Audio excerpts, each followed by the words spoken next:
Welcome to the Tech Talks Daily Podcast, where you can learn and be inspired by real-world examples of how technology is transforming businesses and reshaping industries in a language everyone can understand. Here is your host, Neil C. Hughes. Welcome back to the Tech Talks Daily Podcast, and today I want to explore the world of ad tech. And yes, I'm going to be honest with you, as your podcast host, I try to avoid all forms of traditional advertising. Yes, I use a pop-up blocker on my computer, sorry fellow creators, but I also spend a lot of my time watching Netflix in an ad-free bubble that I've created. And if there is something on traditional live TV that I want to watch, I will record it and join it 20 minutes in so I can skip all the ads. And in the unlikely event I do find myself with a TV ad, I pick up my phone and pay no attention to it. But here's the point. The phone is now the device that has captured all our attention. And yes, I despise what Forbes magazine do on their website by covering up all their writers' content with ads and pop-up videos. But if I put all my grumpy old man stuff to one side, I appreciate that advertising needs to exist. It just needs to adapt if it wants to deliver the right message to the right person on the right device at the right time.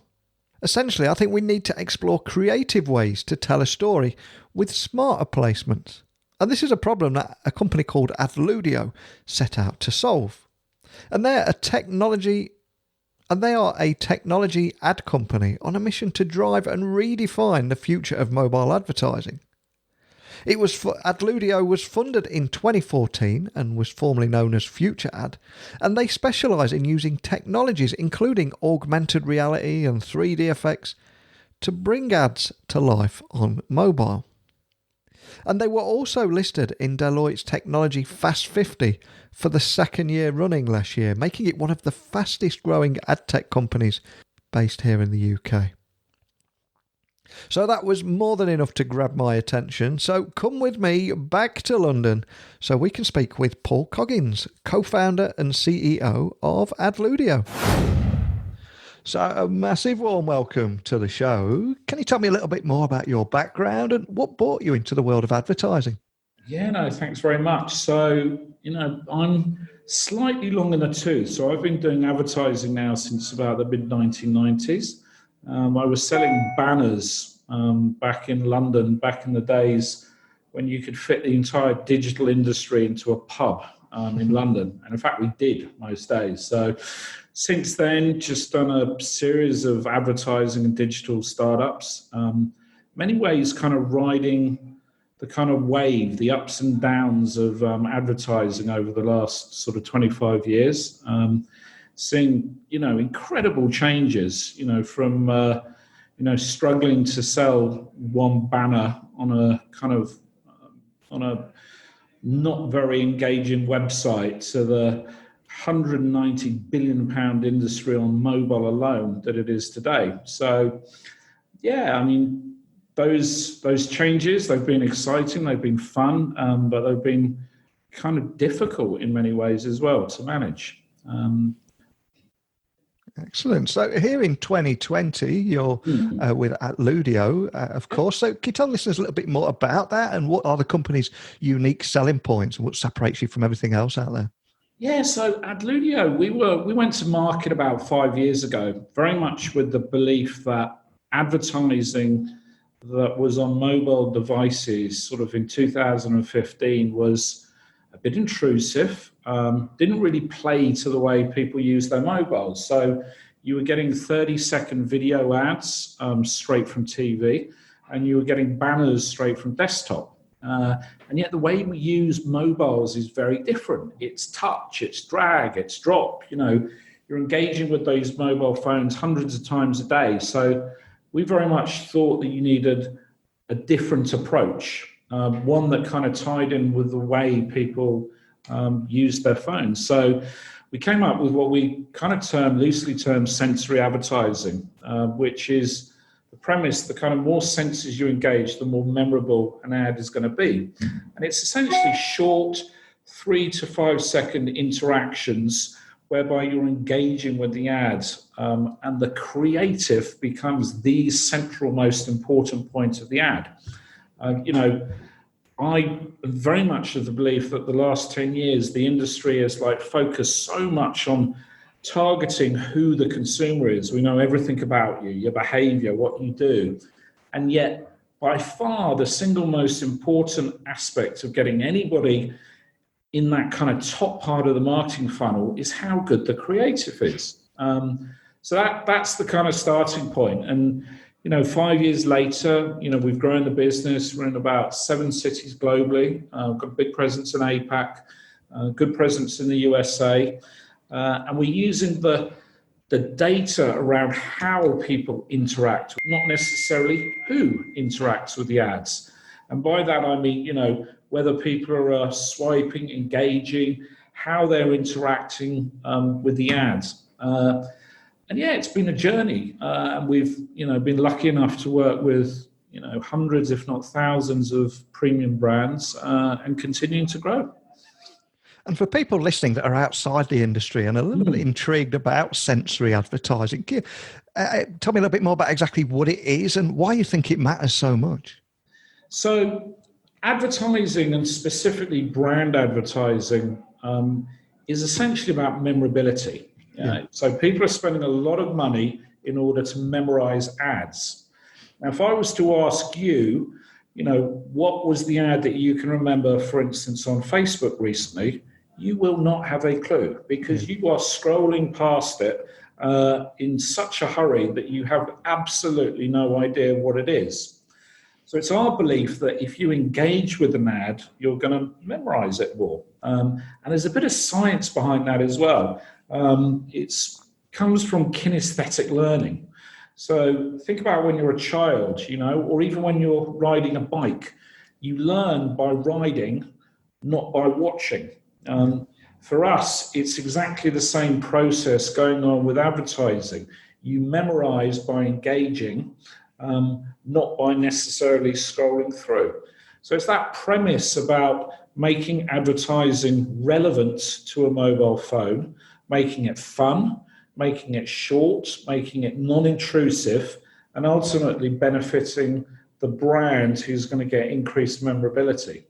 So it's a relatively simple concept, but it does take tech. We are a tech company. We have to build tech that allows us to scale the creative solution to deliver advertising that engages the consumer, that benefits the advertiser, and ultimately also pays some money to the publishers who have had a really, really rough time of it over the last 15 or 20 years. And as someone that's worked in this industry for so long, I've got to ask the question here, because it's so sophisticated now and everyone's working towards real-time personalization, why is it ads are still so annoying and intrusive? Yeah, so that's a really good question. So I think a lot of it comes down actually in the last sort of 10 years to people following you around. I mean, the one thing, every time I ask somebody what makes them annoyed about ads, it's the fact that they might have gone on to Facebook or Amazon and then they're peppered for the next 2 weeks for ads for the same pair of shoes that they've either bought or that they don't want.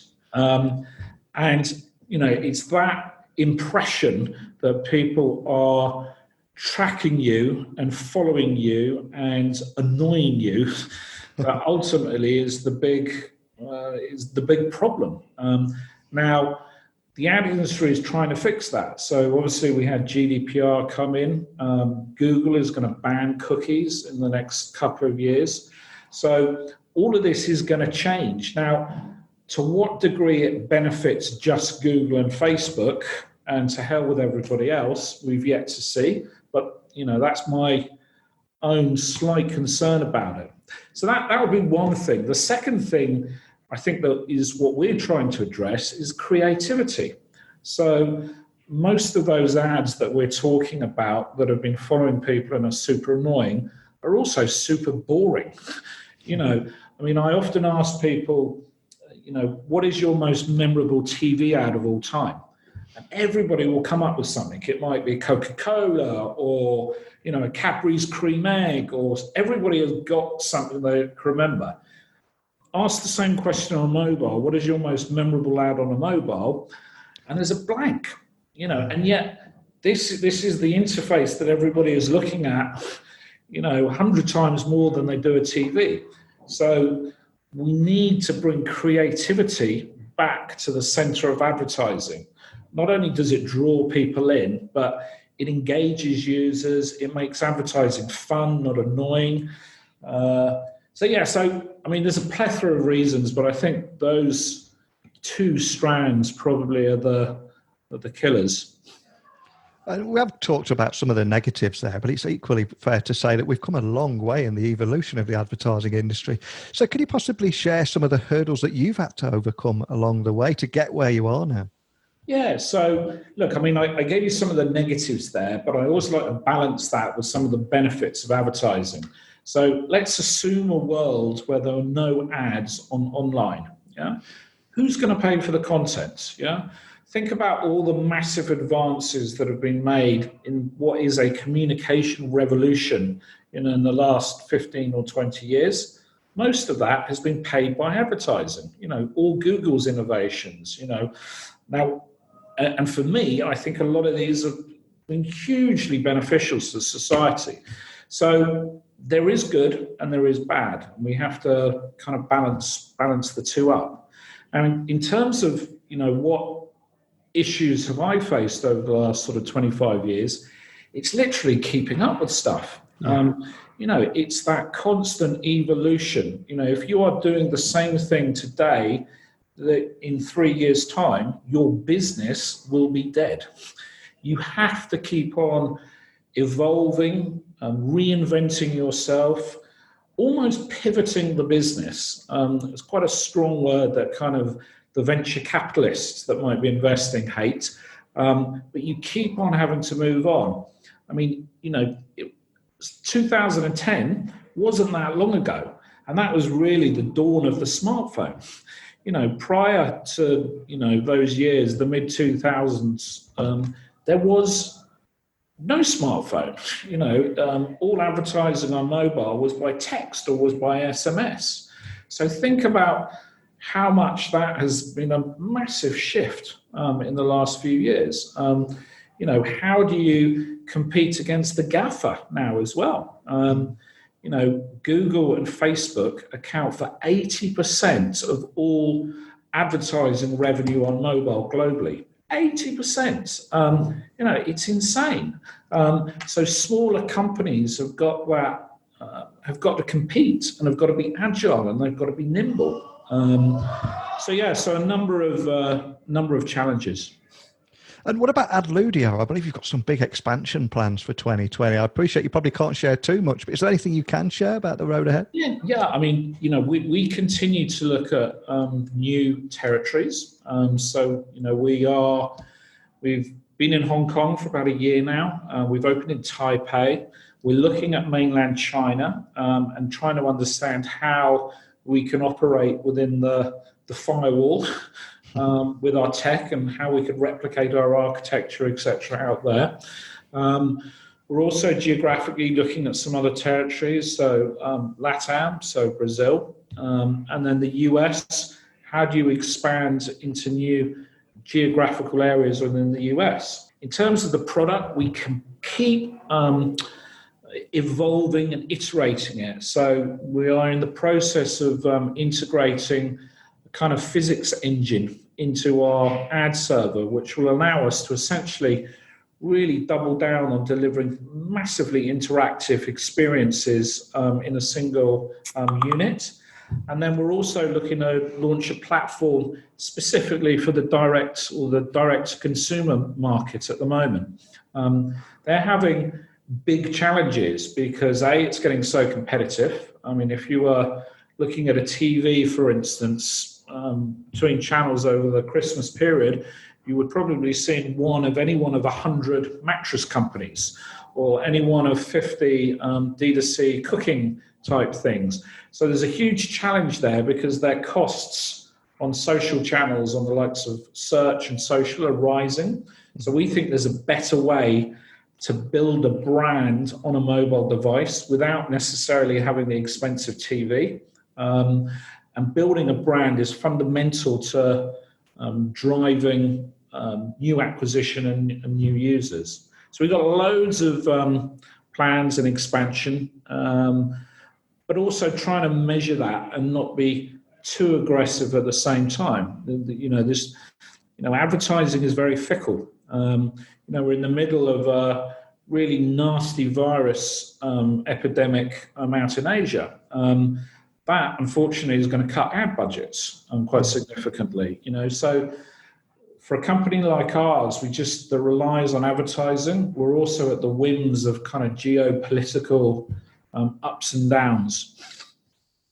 And from outside the industry, of course, everyone's talking about the experience economy and real-time personalization. But of course, that can only be done by using data. And there's this whole privacy awareness thing going on now.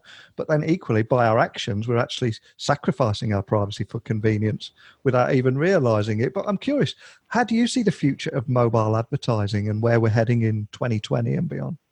Yeah, so, firstly, I'm a huge advocate of privacy. And maintaining your personal data, and it might well be in like 10, 15 years time, consumers want to trade that data because there is a value to it.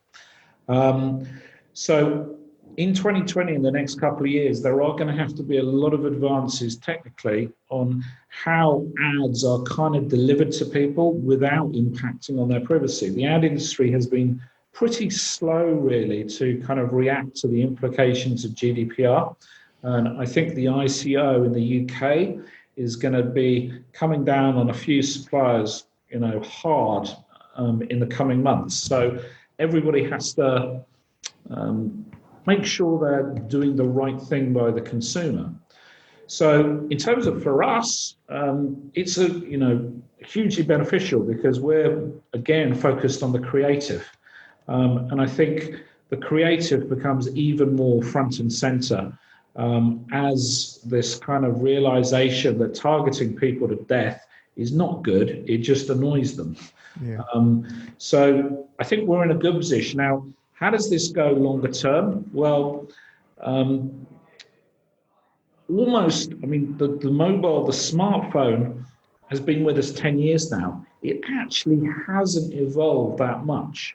So, I'd love to say, well, we're going to have huge evolutions in the delivery of ads over the next few years. I think what needs to happen is a kind of next level breakthrough of some degree. 5G might help that. But, even my 4G, I get 100 up at my home. So I'm not sure the 5G will necessarily benefit me particularly, and therefore not necessarily benefit the advertising world.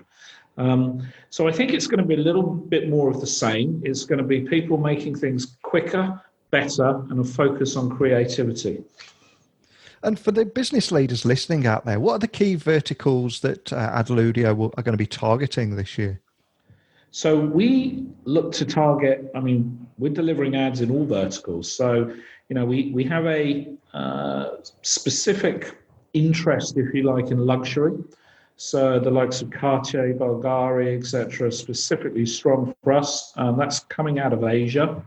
In the UK, as I mentioned earlier, we're looking to work with a lot of the D2C brands because we think we can offer them something that they can't necessarily get through social. So we've actually got a program we're now calling Beyond Social. How do I push my brand outside of Facebook and Instagram where there is a limited audience and a limited kind of creative aspect that I can do? What can I do outside of that? And that's where we're focused. And what are some of the key challenges that lie ahead for the advertising industry, do you think? Do you think it is all about privacy or is it something else? Absolutely. It is all about privacy.